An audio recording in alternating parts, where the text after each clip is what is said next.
Vietnam பூகுவாக் தீவு அருகே இந்திய சுற்றுலா பயணிகள் சென்ற படகு கவிழ்ந்து விபத்து ஏற்பட்ட நிலையில் இவ்விபத்தில் பழனியைச் சேர்ந்தவர் உயிரிழந்துள்ளார்.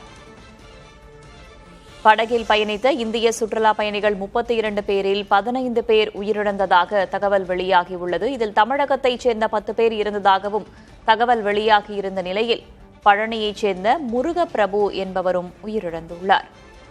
சிறந்த வணிக செயல்பாட்டுக்காக லாபா மொபைல் நிறுவனம் சுற்றுலாக்கு அவரை அழைத்துச் சென்றிருந்தது.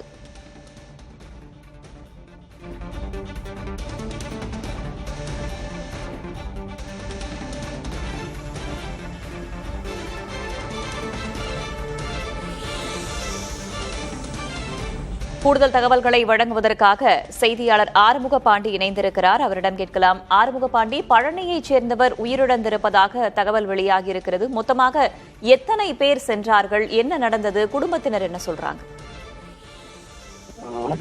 திண்டுக்கல் மாவட்டம் பழனியைச் சேர்ந்தவர் முருகப்பிரபு, நிர்மல்குமார். இந்த முருகப்பிரபு, நிர்மல்குமார் இருவருமே லாவா மொபைல் டிஸ்ட்ரிபியூட்டரா பழனியில வேலை பார்க்குறாங்க.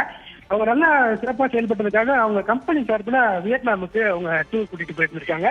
அப்போ நிர்மல்குமார் முதல் போட்ல போயிருக்காரு. 2வது போட்ல போன முருகப்பிரபு நீர்ல மூழ்கி இழந்திருக்காங்க.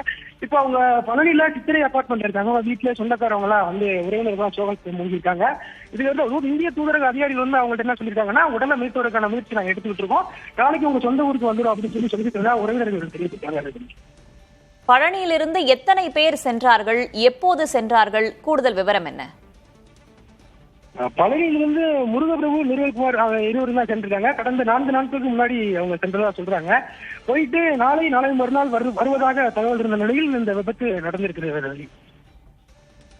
தற்போதைய தகவல்களுக்கு நன்றி ஆறுமுக பாண்டி.